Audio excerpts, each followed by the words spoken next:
New today, 16-year-old Kenneth Singleton is now wanted for murder in the shooting that killed 19-year-old Cameron Hollingquest. The shooting happened on Winesap Way, just off Mike Paget Highway, around 7:30 last night. When we arrived on scene, we saw a car crashed into a home with bricks scattered around the front door. An incident report states Hollingquest was inside that car when he was shot, then lost control, crashing into the home. Here's another look. You're seeing still the suspect wanted for murder, 16-year-old Kenneth Singleton. Deputies say he's known to hang around Coleman Avenue and Meadowbrook subdivision. Officials consider him armed and dangerous, so if you see him or know where he is, do not approach him. Instead, contact the Richmond County Sheriff's Office. Just within the last 5 minutes in Rome, Georgia. Much more news ahead, but right now we're sending things to weather, where it's been another nice afternoon. Emily, what's this evening looking like? Well, this afternoon we've seen highs reach right around 80 degrees. So this evening, still looking pretty warm for us. Right now sitting at 79 as the sun will start to set here over the next hour or so. We'll see temperatures slowly drop off, but only cooling off into the mid-60s. So starting off your Friday very mild, and we're going to warm up from there. We have a very warm Friday in store, but we are tracking some rain chances tomorrow, a few isolated showers, but we're going to see some thunderstorms, potentially even severe thunderstorms for our Saturday. That's going to start in the morning. I'll have a timed out map of when we can expect those showers tomorrow and Saturday coming up. Thanks, Emily. Kaysville Mayor James Neely is out of jail after being arrested for allegedly hitting a city employee in the face. An incident report from the Burke County Sheriff's Office states the argument began over the employee's driver's license and driving privileges. Neely was arrested yesterday and released on a $1,300 bond. He was cited with the disorderly conduct under county ordinance. The city administrator says the victim is on unpaid suspension right now. The impacts of Augusta's budget cuts continue to unfold. Right now, early voting is underway for the House District 130 special election. And the Board of Elections is among the city's departments who had to make a 5% cut. Now they're looking at other possible solutions. Your city government reporter Sydney Hood is live from the newsroom and breaks down what's on the table. Working with a tighter budget during a busy election year is the reality for the Board of Elections office. They are preparing for 2 countywide elections in May and November, plus a special election, which Executive Director Travis Doss says was not budgeted for. They are operating with a 5% cut, which is about $45,000 fewer to run this year's elections, according to Doss. So what does a $45,000 cut look like? Doss says that means scraping some mailings, printing signs in-house, and holding off on another voter information guide. He says a special election like what we are seeing now with the House District 130 can cost anywhere between $60,000 to $70,000. He says a full countywide election like the May primaries can be up to $200,000. Of course, the bulk of that does, of course, come from Election Day poll worker pay, but advance voting. Advance voting, to have 4 locations open for 3 weeks is about $100,000, and then Election Day and everything that's involved in Election Day is about another $100,000. So advance voting alone is 50% of my budget. To open up an advanced voting location, Doss says that cost can be up to $15,000. And just this week, the Board of Elections voted to open a second location for early voting in the special House District 130 election. Now, we are looking into these costs and what it means for you as the voter. And coming up on News 12 at 6 o'clock, we'll explain what these cuts could mean for polling locations, early voting, and Election Day overall. Thanks, Eddie, for staying on top of that for us. In addition to the 5% cut all city departments are facing, the Sheriff's Office took an extra 1% cut. And all funding for nonprofits, including groups like Child Enrichment, Greater Augusta Arts Council, and Mock Academy, were cut altogether. Commissioner Stacey Pulliam is working on an application process that would allow nonprofits to submit their funding requests. Hancock County families are fighting to stop some of their land from being taken to make way for railroad. Take a good look here at your screen. The Richmond County Sheriff's Office needs your help finding this runaway child. 12-year-old Zalia Johnson was last seen last night around 8:50 on Cedar Street. That's between 10th and 11th Streets. Johnson was last seen wearing a gray shirt and pink pants. If you see her or know where she is, contact the Richmond County Sheriff's Office. Richmond County deputies also looking for this missing man. Deputies say 34-year-old Duck Wynn hasn't been seen since November on Green Street. Officials say he's homeless and is known to be in the downtown area. If you see him or know where he is, contact the Richmond County Sheriff's Office as well. A South Carolina resident filed a lawsuit to see what college athletes were making. Thanks for that. Coming up, Colin Gray's trial continues. Prosecutors are working to prove he knew his son was planning the Appalachia High School shooting. Find out what happened in court today next. And we're tracking some storms potentially for our Saturday. I'll have a look at when we can expect those showers and what we can expect temperature-wise over the next couple of days coming up. Time in 10, sponsored by Riverside Heating. When it comes to law firms, there is such a thing as too big and too small. When you've been injured, you need me, Chris Hudson. At my law firm, we'll treat you like family and make sure you're taken care of. Call me, Chris Hudson.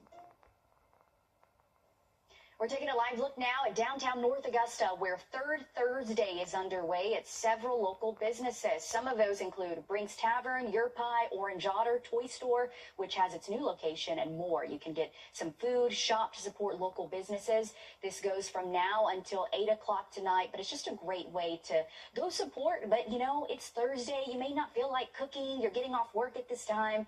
Why not just go eat out today, right? And you're supporting great businesses. It's beautiful outside as well. So, yeah, getting out and walking around, having dinner outside, great night to do that. So we're seeing temperatures staying in the 70s still at 7 p.m., then dipping into the 60s. I don't think we'll really need our rain gear tonight, but you will as we go throughout the next couple of days. So tomorrow, we can expect to see a little bit more activity on the radar. Again, right now, we've just had a few isolated showers this afternoon, but things are drying up for us. Starting off tomorrow, not too bad, but as we get to around midday, that's when we can expect to see some showers moving through our area, maybe a thunderstorm or two, but overall, really just looking like some light to moderate rain. Very breezy conditions are expected for our Friday and even into Saturday. Wind gusts anywhere from 30 to potentially even 35 miles per hour. Very confident that we will have a lake wind advisory put out tomorrow morning for that. Again, it is going to be breezy. Just make note of that as you're driving. And if you do have any outside activities, here's what the radar is going to look like over the next 48 hours or so. Again, tomorrow, overcast. We'll start to see a few isolated showers. Here's around midday when it's going to be our best chance of seeing some rain, maybe a thunderstorm or two, but very low chance. And some of us will remain completely dry throughout the day tomorrow. But Saturday, a little bit of a different story. Still starting off overcast, but we're going to be seeing some more widespread showers and thunderstorms. And I think most of us will be getting in some decent rainfall. Here's around 11 a.m. going into the afternoon around 1. And as we go throughout the evening, should be moving out of our hair. So kind of more of a morning to midday situation for Saturday. We are under a marginal risk. That's a level 1 out of 5 for some severe thunderstorms. I'm definitely thinking some of those showers that move through could be on the heavier side. Strong wind gusts, isolated hail possible, and an isolated tornado cannot be ruled out, but very, very low end threat for any tornadic activity. Looking at temperatures as we go throughout the week next week, starting off Sunday at 60.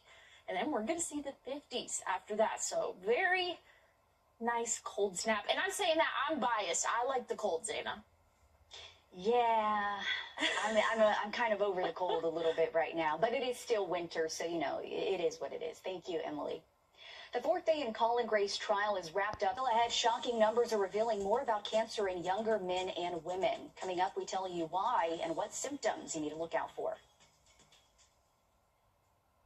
First Alert Radar. Rick Jackson, the straight-talking, Trump-supporting, self-made outsider, tells it like it is. I took beatings from This afternoon, a new health center will help better detect breast cancer in women at Doctors Hospital in Augusta.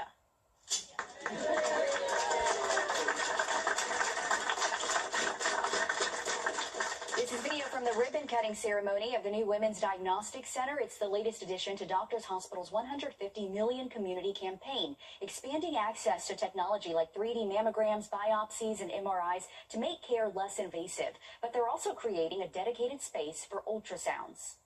We have separate screening and diagnostic waiting areas for added privacy. We also have a dedicated space for breast ultrasound, which is important because the FDA now recommends that women with dense breast tissue get not only their screening mammogram, but also a screening ultrasound as well. Breast cancer continues to be the most common cancer in women nationwide, but Doctors Hospital hopes these changes will expand care to more local women. The new freestanding ER in North Augusta is taking shape. This is what progress looks like today after a groundbreaking back in November. The ER is being built off Martintown Road in front of the Y. It'll operate 24/7 and include CT and X-ray machines. Officials say the facility is expected to open this fall. Cancer has long been seen as a disease of older Americans, but it's now striking a younger generation. For the first time ever, women under 65 are more likely to develop cancer than men their age. And diagnoses among middle-aged women are rising. In this Aging Untold Extra, Tisha Powell gives us an in-depth look at how we got here. Cancer was not on my radar, not at all. Not on her radar, but it found her nonetheless. In August 2020, Lynn Bear learned she had endometrial cancer, the most common type in the uterus. The North Carolina native was just 54 at the time. It's sort of like your world stops for a moment. According to the American Cancer Society, diagnoses have increased each year for the last 2 decades. Aging Untold expert Dr. Ray Rogers explains why this is happening. There's an overload of hormones that start at a very young age, so that's longer in your body. You have more access to toxins, which disrupt those hormones, and the way that you can get rid of them. You have more sugar consumption in the diet and processed foods, ultra-processed foods, which are very inflammatory, and sleep disruption and stress. All of those things culminate in inflammation. But when it's chronic, it's a whole other set of problems, and that gives way to a lot of medical diseases. Cancer just happens to be one of them. The number of new cases is rising for many common cancers women face, including breast, liver, and pancreatic cancers. And for women under 50, they're now almost twice as likely to develop cancer than their male counterparts, with thyroid cancer a major contributor to the increase. Thyroid is very common in women, as are other autoimmune disorders. So the body just starts to find the weakest organ and it starts to attack it. Lynn is doing her part to fight against cancer. She joined a Duke Cancer Institute clinical trial months after her diagnosis. It's testing immunotherapy combined with chemotherapy for endometrial cancer. Lynn says she feels lucky to be alive and determined to make a difference. Oh, it's everything. You know, the opportunity to keep doing things, to watch my family grow, is everything. Tisha Powell on your side. Aging Untold, a brand new talk show, premieres on WAGT March 2nd at 2 o'clock. Right now, you can find more resources on the Aging Untold homepage at WRDW.com. And cancer diagnoses aren't just increasing in younger women. Colon cancer is a leading cause of death in men under 50. That's according to the American Cancer Society. Colon cancer is higher in men due to factors like weight. Health experts say symptoms are often not present in early stages. That's why screenings are very important. When symptoms do appear, they can include fatigue, weight loss, unexplained anemia, and changes in bowel habits. Medical professionals have recently lowered screening recommendations from age 50 to 45 for people at average risk of colon cancer. Well, we've got the latest drought monitor out, and it's not looking too good for us. But we do have rain in the forecast. I'll check of when we can expect those showers coming up. We've made our final markdown.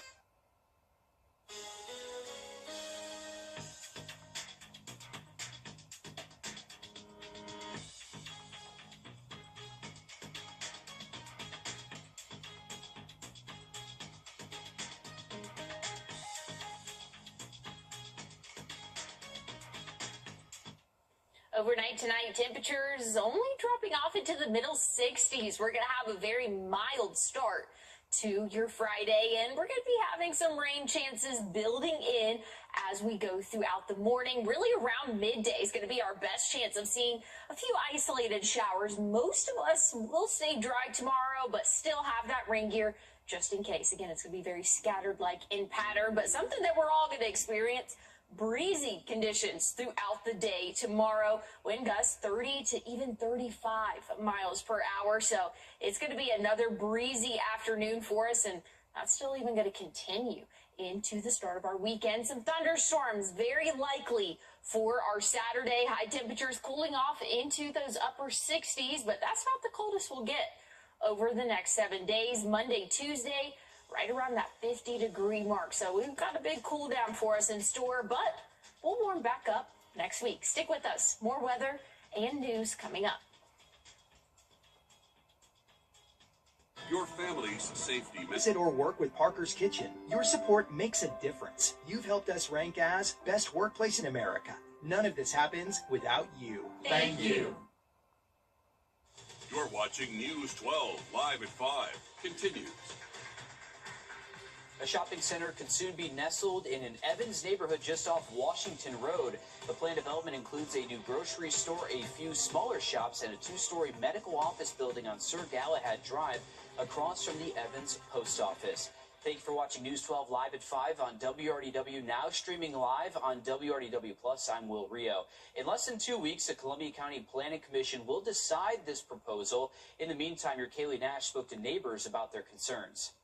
I am standing outside near the intersection where the proposed development could have the most impact, and neighbors here say that they're against it. So much so that they already have a petition going around, and all 56 residents have already signed.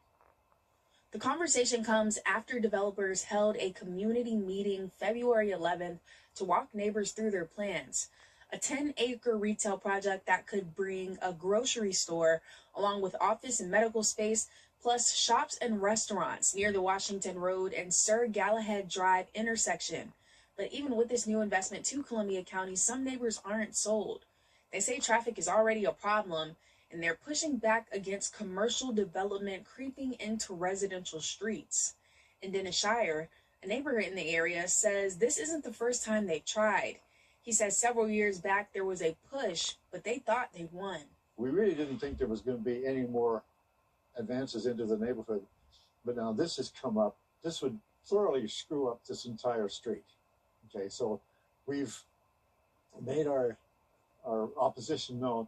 And coming up on News 12 at 6 o'clock, we'll talk to some of those neighbors to hear what those specific concerns may be ahead of the next public hearing. This goes before the Planning Commission on March 5th. We'll be sure to follow this process for you. And Trader Joe's is coming to Evans as well, as many of you may know already. This is a statement from Columbia County Commission Chairman Doug Duncan. Part of it reads, quote, "Our teams are working collaboratively with the retailer to identify and secure a premier location within Evans that meets their specific operational needs and serves the best interest of our residents." Trader Joe's public relations manager tells us she will share more details once an opening date has been set. Of course, we'll continue to follow this and keep you updated as soon as we get more information. Switching gears to weather now, we'll send things over to your first alert meteorologist, Emily Acton. Emily, another warm one out there for us. Yeah, it has been a very warm afternoon, and that's going to lead into a warm evening. Right now, we're seeing temperatures in the upper 70s at 79. Feeling like 79, a little bit breezy out there as well. We've seen wind gusts up to 25 miles per hour today, and it's going to be breezy here for the next couple of days. We're tracking storm chances, though, for the start of our weekend. Saturday, under a marginal risk. It's a low-end threat, but still something that we need to pay attention to, because we could see some strong wind gusts and even some small hail for our area as well. But this will bring beneficial rainfall, because here's the latest drought monitor came out this morning. We are not looking too good. Severe and even extreme drought conditions across the CSRA. I'll have a look at the timing of those showers coming up. Thanks, Emily. Keysville Mayor James Neely is out of jail after being arrested for allegedly hitting a city employee in the face. An incident report from the Burke County Sheriff's Office states the argument began over the employee's driver's license and driving privileges. Neely was arrested yesterday and released on a $1,300 bond.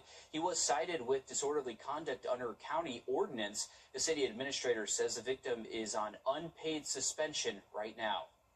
A third suspect is now in Aiken County custody more than 2 months after a man is robbed and killed. The sheriff's office says 23-year-old Tyshawn Hughes has been in custody in Orangeburg County since mid-December. He was transferred to Aiken County this week. Hughes is accused of shooting and killing Jamal Richardson on November 8th at the Windsor Recreational Park on Old School Road. 2 other suspects have been arrested in this case, Shatavia James and Christopher James. Warrants say these 3 suspects lured Richardson to Old School Road where they robbed him and then shot him. At Josie High School, there will be additional police on campus the rest of the week after a series of fights this week. One happened during school hours and one happened after dismissal. The school says these fights were unrelated and